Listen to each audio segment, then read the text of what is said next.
Hey everyone, Brian Matiush here. So for this Tech Q&A video, I'd like to focus on just a teensy tiny little social network that you probably heard of. It's called Snapchat. And I've been using it a ton over the past year. And I don't know, for some reason I find it to be the place where you go where you actually want to share your real self, whether, warts and all.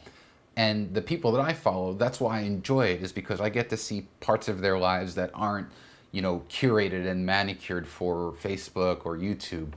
Now, the thing about Snapchat is that there are so many little features. I think they're Easter eggs. I think that's what we're going to call them, kind of like hidden features by the developer for you to find and discover.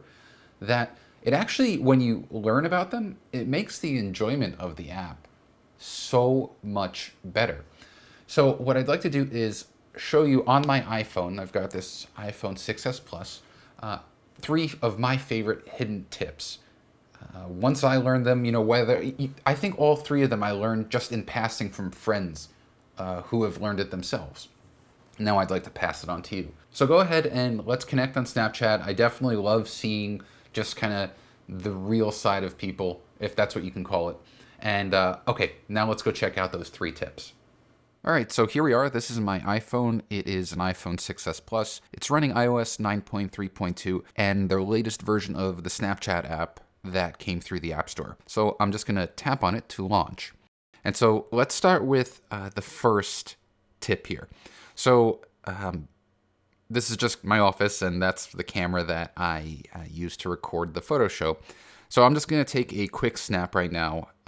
All right, there. All right, so there's the picture. So the first tip that I want to show you is how you can apply multiple filters at once. So this was kind of something I didn't realize that I can do.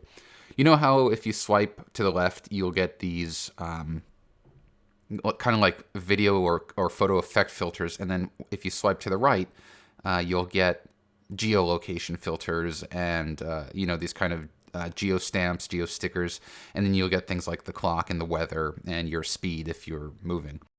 So up until recently, I didn't even realize that if I applied a sticker, I couldn't apply, say, one of the photo effects. But actually, here's a sticker. I'm going to keep this on. And if you press and hold on the screen, and then with my other thumb, if I swipe, I can actually apply a second filter. So that's pretty cool. And it's just one of those things I never would have thought about. Now, let's just keep on with this snap here. So let's say I want to draw something. Like I select the pencil and I'll change the color here to, say, yellow. And I just draw to the camera. Okay, cool. Now, there are times where I don't want to use a color. I just want to use black or white. And I never understood why those two options weren't there. But actually they are.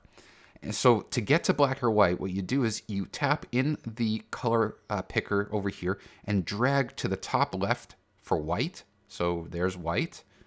And then same thing for black. If you just tap on the color picker and go to the bottom left, there's black.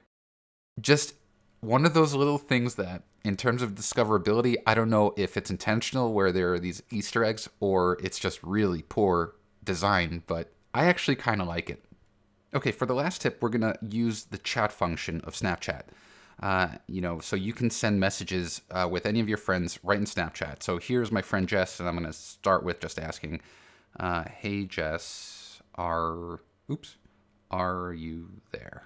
And so I'm actually using Gboard, which is a Google keyboard, to do swiping. It's really fantastic. Okay, so she's here. Now, if I swipe out for whatever reason and then go back into the chat, the message is gone. And that's just kind of the way Snapchat works. But in some cases, you'll be chatting with someone. This has happened to me many times where we'll be chatting and actually either I give information or I receive information that I need to recall. So in this case, it's like if I say, where is everyone meeting tonight? ? So that's something that I want an answer to. And so Jess says here, interurban. So if I swipe out and come back in, this is gone. However, you can actually save individual messages. So if I press and hold, there, you see it's saved. And I can even save my own messages. And so if I swipe out and then go back in, there they are. And then if you press and hold again, it'll unsave so that if I go out and come back in, At least I have there the answer, but without the context. So those are just some of the little kind of hidden tips of Snapchat that I think make it that much more functional and enjoyable. I hope you find it helpful. Be sure to leave any questions or comments on the post. And if you want to follow me on Snapchat, my username is Brian Matiash. All right, I'll see you next time.